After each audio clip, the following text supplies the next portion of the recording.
Allez, c'est parti. Alors, on continue dans cette étude de la parole de Dieu, du message du royaume. Et on va ouvrir tout de suite dans Jean au chapitre 8. Jean au chapitre 8.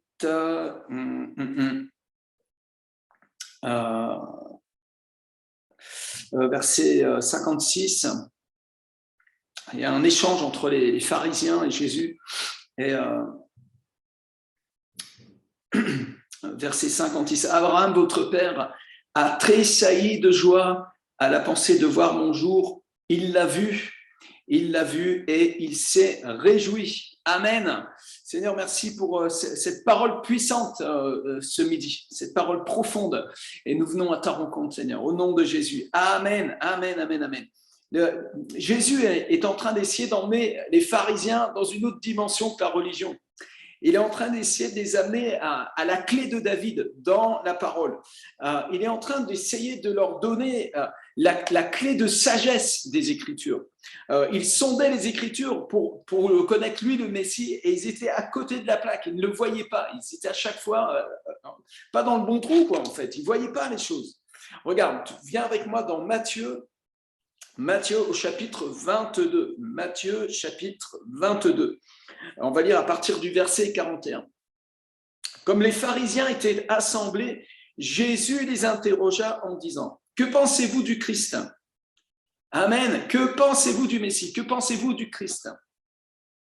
De qui est-il le Fils? Parce que bien sûr, il y a une bataille là, les musulmans, comme les Juifs. Hein. Non, Dieu n'a pas de fils, évidemment. Mais là, il les emmène sur le terrain des Écritures.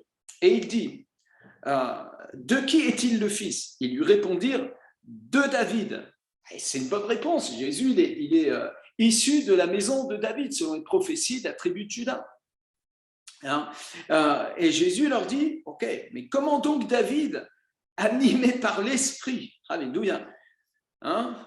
Gloire au Seigneur, l'appelle-t-il Seigneur lorsqu'il dit, le Seigneur a dit à mon Seigneur, assis-toi à ma droite, jusqu'à ce que je fasse de tes ennemis ton marchepied. Si donc David l'appelle Seigneur, comment est-il son fils?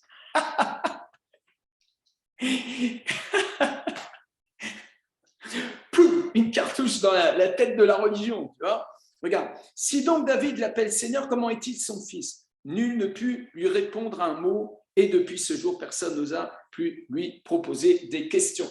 Donc, il y avait ici une tentative du Seigneur, non pas de les bloquer, mais de leur ouvrir leur intelligence aux Écritures, de leur montrer à quel point ils se trompaient à propos du Messie et qu'ils attendaient certainement un Messie philosophique, un Messie peut-être politique, en tout cas religieux, c'est sûr et certain. Et Jésus n'est pas venu apporter une religion, il est venu apporter le royaume. Et il est le Messie, il est le roi de l'univers, qui est venu sous la forme d'un homme, qui est venu sous la forme de l'Emmanuel. Alors, on retourne dans Ésaïe maintenant. Retourne avec moi dans Ésaïe. C'est vraiment extraordinaire. Je pense que le rouleau d'Ésaïe, ce n'est pas un hasard que c'est celui qui a été le plus retrouvé à Qumran et qui a été le plus conservé. Ce n'est pas un hasard du tout. Et pour moi, le prophète Ésaïe est le plus pertinent. Tu peux annoncer l'évangile littéralement avec le prophète Ésaïe. C'est d'ailleurs ce qu'ont fait les premiers prédicateurs. On tourne dans Ésaïe au chapitre 7. Chapitre 7, verset 14. Au nom de Jésus. Alléluia. C'est pourquoi le Seigneur lui-même vous donnera un signe. Voici, une vierge deviendra enceinte, elle enfantera un fils et elle lui donnera le nom d'Emmanuel. Emmanuel qui veut dire Dieu avec nous. Amen. Les pharisiens butaient sur le fait que Dieu soit fait homme. Ça leur est insupportable. Le juif ne peut pas comprendre que Dieu soit venu sous la forme d'un homme. Non. Le musulman non plus ne peut pas comprendre ça, que Dieu est venu sous la forme d'un homme, que le Verbe de Dieu s'est fait chair. Tourne avec moi dans Ésaïe 61. Ésaïe 61. L'Esprit du Seigneur, l'Éternel est sur moi, car l'Éternel m'a oint pour porter de bonnes nouvelles aux malheureux. Qui parle? C'est le Messie, c'est le Christ. Que pensez-vous du Christ? Qu'en pensez-vous? Qui est le Christ? Qui est cette personne qui est venue il y a 2000 ans, qui a marché sur les terres d'Israël et qui a prêché l'évangile du royaume, qui a annoncé le royaume, qui a manifesté le royaume? Il est le roi de ce royaume. L'Esprit du Seigneur, c'est lui qui parle, c'est le Messie. L'Esprit du Seigneur est sur moi, l'Esprit du Seigneur, l'Éternel. Il y a deux appellations, il y a Adonai et puis il y a Yahweh, il y a le nom de l'Éternel, l'Élohim, Shuraki traduit par l'Élohim, avec un S en plus.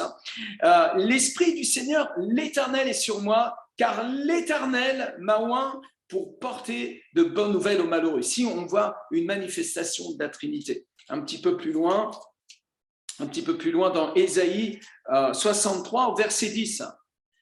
Il dit, mais ils ont été rebelles, ils ont attristé son Esprit Saint. Donc, on ne peut pas attrister une chose, on attriste une personne. Et nous voyons d'ailleurs dans l'évangile de Jean, le Saint-Esprit est une personne, une personnalité, la troisième personne de la Trinité. Donc, en Christ, nous avons une manifestation, dans l'Emmanuel, nous avons une manifestation du Dieu trois fois saint que nous avons vu dans Ésaïe au chapitre 6.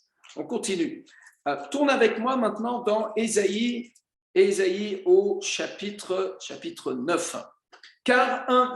Chapitre 9 à partir du verset 5. Car un enfant nous est né, un fils nous est donné, et la domination reposera sur son épaule. On l'appellera admirable, conseiller, Dieu puissant, Père éternel, prince de la paix, donné à l'empire de l'accroissement, et une paix sans fin au trône de David. Alors, on retrouve le trône de David, et à son royaume, l'affermir et le soutenir par le droit et par la justice, dès maintenant et à toujours. Voilà ce que fera le zèle de l'Éternel des armées. Alléluia. L'Emmanuel, c'est pas juste un petit prophète ou même un grand prophète ou le plus grand des prophètes. Non. L'Emmanuel, c'est le Verbe de Dieu qui s'est fait chair, le créateur de l'univers qui est venu sous la forme d'un homme. Et c'est pourquoi le prophète dit, mais un fils nous est donné. Et dans ce fils, il y a la manifestation du Père. Et Jésus a dit, celui qui m'a vu, a vu le Père. Alléluia. Philippe, ne crois-tu pas que je suis dans le Père, que le Père est en moi?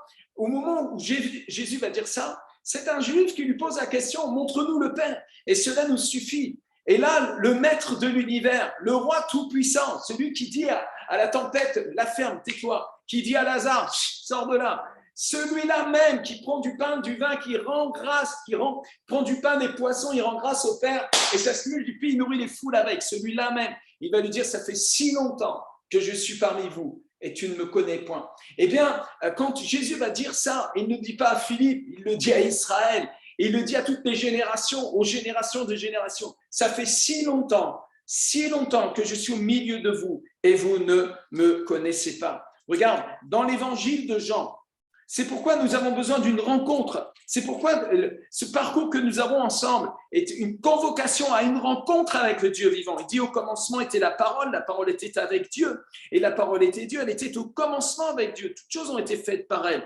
Rien de ce qui a été fait n'a été fait sans elle. En elle était la vie était la lumière des hommes, la lumière, lui, dans les ténèbres, et les ténèbres ne l'ont point reçue.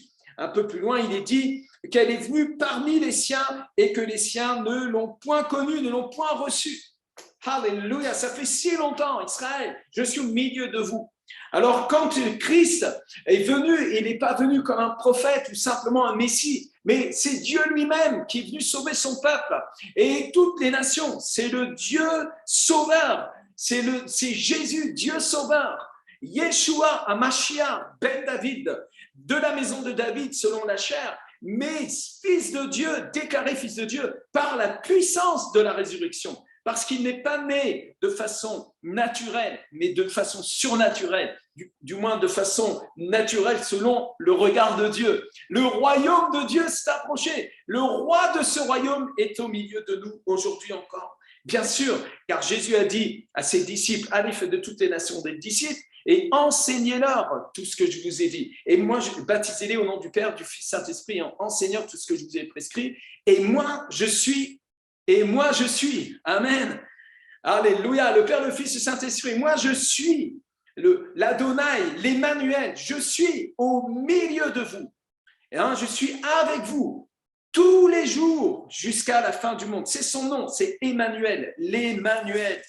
Elle lui donnera le nom d'Emmanuel, Dieu avec nous, Dieu au milieu de nous. Alors, il est tout puissant. Le Fils de Dieu est tout puissant puisqu'il partage même gloire, même autorité, même nature, la nature divine avec le Père et avec l'Esprit.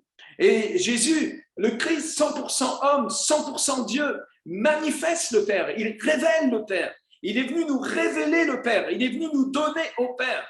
Il a prié pour que nous soyons en lui et lui en nous. Il ne s'agit pas d'une religion, il s'agit de la vie abondante, la vie glorieuse, la vie éternelle qui coule dans le temple du Saint-Esprit. Là, c'est le moment de dire gloire à Dieu. Alléluia! Ne savez-vous pas que vous êtes le temple de ce Saint-Esprit, l'Esprit du Dieu vivant? L'Esprit de Christ est en vous. Alors il dit, Ésaïe chapitre 9, verset 5, car un enfant nous est né et un fils nous est donné. Et la domination reposera sur son épaule. C'est la royauté, c'est l'autorité.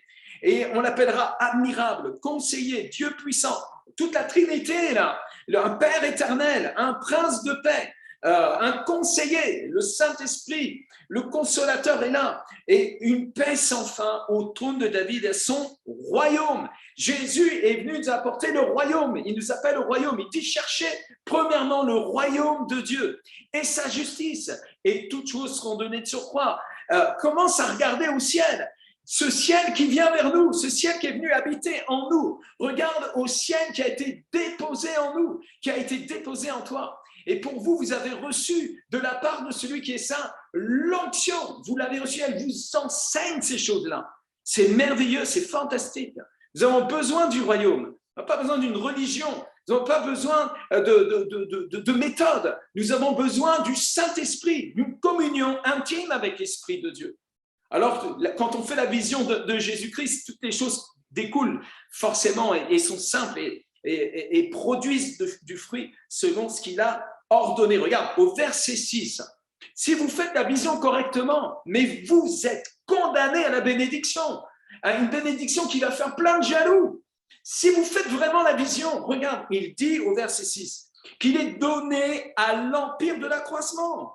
Le ministère de Jésus-Christ auquel nous appartenons là est loin de la puissance de la résurrection, de la multiplication, de l'accélération, de bénédiction multiples. Et béni soit le Père qui nous a bénis de toutes sortes de bénédictions spirituelles en Christ. C'est bénédiction du ciel. C'est ce qui influence le monde. Oh mon Dieu, il ne nous a pas bénis pour avoir des choses terrestres. Il nous a bénis pour avoir le ciel. Alléluia. Vous êtes assis dans les lieux célestes en Christ. Vous êtes une nouvelle création. Et les choses anciennes sont passées. Mais c'est de ça dont tu as besoin. Alors, beaucoup de choses en toi qui sont des luttes, beaucoup des craintes que tu as dans ton rapport avec le monde vont complètement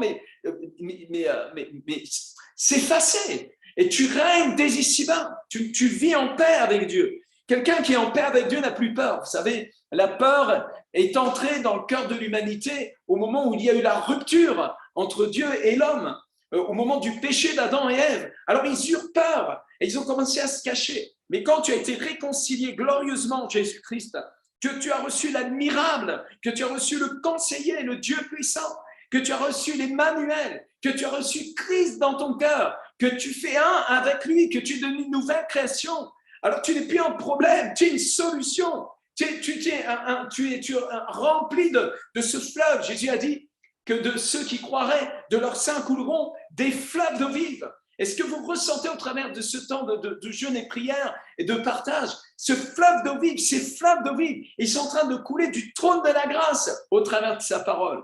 Recevez ça aujourd'hui, recevez le royaume, recevez, prends conscience que tu es du royaume, que tu es une manifestation du royaume. Cet empire est un empire d'accroissement, de bénédiction et une paix sans fin au trône de David et à son royaume. L'affermir et le soutenir par le droit et par la justice, dès maintenant et à toujours. Voilà ce que fera le zèle de l'Éternel des armées. Un jour, un frère me dit, un pasteur, un leader, un prédicateur d'évangile, il me dit, vraiment, frère, garde ce feu, garde ce feu. Et je lui dis, non, c'est pas moi qui garde le feu, c'est le feu qui me garde. Si moi je dois garder le feu, on va être vite perdu dans cette affaire-là. Mais si lui me garde, si lui est mon gardien, il ne dort ni ne sommeille, le gardien d'Israël. Il a béni ce royaume. La bénédiction est dans le royaume. La bénédiction est dans la parole. Je n'ai pas besoin de prier, oh Dieu, que ta parole soit bénie. Elle est la bénédiction. Elle est une parole vivante, une pleine sagesse pour chacun de mes os. Ma chair et mes os sont guéris par cette parole, la parole du royaume. Et cette parole, ce verbe, s'est fait chair et habité parmi nous, plein de grâce et de vérité. Nous n'avons pas besoin d'une église, nous avons besoin de l'Emmanuel. Nous n'avons pas besoin d'une religion, nous avons besoin du roi de ce royaume. C'est tout le ministère de l'église, tout le ministère de cette grande sacrificature qu'on appelle l'église, c'est d'amener chaque âme à une rencontre avec Jésus et à prendre conscience qu'elle lui appartient pour l'éternité, comme une pierre vivante, comme un édifice royal pour la gloire de Dieu. Alors reviens avec moi maintenant dans l'épître aux Hébreux, puisque nous voyons comment Abraham lui-même a été visité de façon surnaturelle. Jésus l'a dit. Il a dit, il a vu mon jour et il s'est réjoui. Et nous devons nous réjouir aussi, parce que nous voyons son jour. Son jour est venu en nous. Ce jour est venu en toi. Et il est venu non pas avec un sacerdoce charnel, religieux, mais il est venu avec une parole impérissable, avec la vie impérissable. Il dit au verset, donc nous sommes dans Hébreux au chapitre 7, à partir du verset 11. Si donc la perfection avait été possible par le sacerdoce lévitique, c'est-à-dire la religion, car c'est sur ce sacerdoce que repose la loi donnée au peuple, qu'était-il encore besoin qu'il parût un autre sacrificateur selon l'ordre de Melchisédek et non selon l'ordre d'Aaron? Parce qu'effectivement, les prêtres, selon la loi mosaïque, eh bien, descendaient de la maison d'Aaron. Mais là, nous avons assisté il y a 2000 ans, le Seigneur a rompu pour entrer pour donner la nouvelle alliance. En fait, c'était ces choses du passé n'étaient que l'ombre des choses à venir. Et en vérité, c'est un nouveau sacerdoce, une nouvelle alliance. Donc, une autre façon de fonctionner, une autre façon de vivre la foi, hein, n'est-ce pas? Et là, il s'agit donc d'une sacrificature selon l'ordre de Melchisédek. Car le sacerdoce étant changé, nécessairement aussi, il y a un changement de loi. En effet, celui à qui ces choses sont dites appartient à une autre tribu, donc dont aucun membre n'a fait le service de l'autel. Car il est notoire que notre Seigneur est sorti de Juda, tribu dont Moïse n'a rien dit pour ce qui concerne le sacerdoce. Cela devient plus évident encore quand il paraît un autre sacrificateur à la ressemblance de Melchisédek, institué non d'après la loi d'une ordonnance charnelle, mais selon la puissance d'une vie impérissable. C'est très important ce que je viens de te lire. Et car ce témoignage lui est rendu, tu es sacrificateur pour toujours, selon l'ordre de Melchisédek. Vous voyez, Jésus certainement a parlé avec les pharisiens. Alors ce Melchisédek, c'est qui? Comment tu vois le Christ? Comment tu le connais? Comment Abraham a vu le jour du Messie? De quelle vie impérissable parlons-nous ici? C'est une autre dimension que de la religion. On n'est pas en train de faire du judaïsme. On est en train de recevoir le royaume. On prêche à propos du royaume. Amen. C'est vraiment puissant. Il y a ainsi abolition d'une ordonnance antérieure à cause de son impuissance et de son utilité, car la loi n'a rien amené à la perfection, et introduction d'une meilleure espérance par laquelle nous nous approchons de Dieu, ce Dieu trois fois saint, ce Dieu glorieux que Ésaïe a vu dans Ésaïe chapitre 6, et il a vu les séraphins qui étaient là en train de chanter Saint, Saint, Saint, Alléluia. Et comme cela n'a pas eu lieu sans serment, ça c'est vraiment puissant. Ça, c'est l'encre de ton âme. C'est la force dans laquelle ton esprit est ancré dans le Seigneur. Parce que tu ne peux pas t'ancrer dans le Seigneur juste que sur la base de ce que tu expérimentes avec Dieu. Les gens qui veulent sentir Dieu pour se rassurer sont captifs de leurs propres émotions charnelles.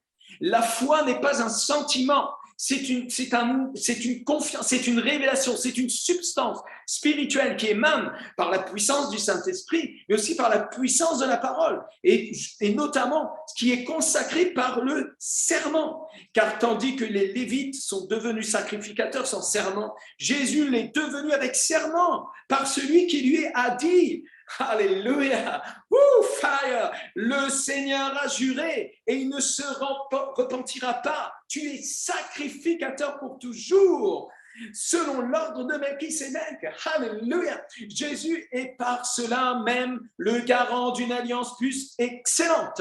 De plus, il y a des sacrificateurs en grand nombre parce que la mort les empêchait d'être permanents. Mais lui, parce qu'il demeure éternellement, possède un sacerdoce qui n'est pas transmissible. C'est aussi pour cela qu'il peut sauver parfaitement ceux qui s'approchent de lui par lui, étant toujours vivant pour intercéder en leur faveur. Mon ami, moi j'ai un grand intercesseur qui est exaucé à 100%. Toutes ses prières ont été exaucées et toute son intercession de mon égard est exaucée à 100%. Et son nom est Jésus-Christ, son nom qui a été élevé au-dessus de tout nom, de toute hauteur, de toute puissance. Celui-là même qui est entré au-delà du voile avec son propre sang, celui-là même, le nom, c'est le nom de Jésus, eh bien c'est le Christ, mon intercesseur. Il est ton intercesseur, il est le Messie, il est la réponse à ta vie, il est la réponse à ta prière, il est la réponse à tous tes besoins. Son nom est Jésus-Christ, il est le chemin,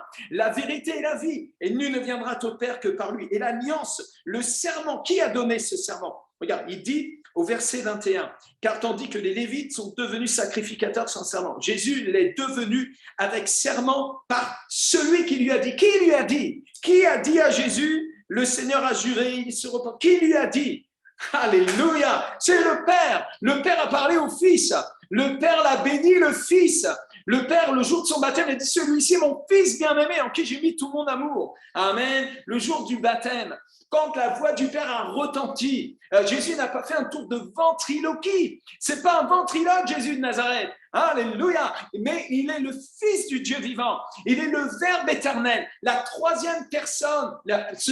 deuxième personne de la Trinité. Il est le Dieu vivant. Il est l'Adonai. Le Père est Adonai, le Fils est Adonai, l'Esprit est Adonai. Et les trois ne font qu'un qui est Adonai, le roi de l'univers, qui s'est manifesté dans l'Emmanuel, qui s'est manifesté à Abraham quand il a été visité. Abraham a vu le jour du Seigneur et il s'est réjoui. Abraham a vu la Trinité, il a eu une révélation en partie de la Trinité. Allez, on se retrouve demain, on continue dans cet enseignement. C'est profond, c'est puissant. On a vraiment besoin d'aller dans les profondeurs avec la parole ensemble. Et je sais que Dieu est en train de vraiment vous consolider. Et la maison de prière pour toute nation est bénie, Seigneur, Père, au nom de Jésus-Christ de Nazareth. Bénis mes 12, bénis 144, bénis toute l'armée, Seigneur.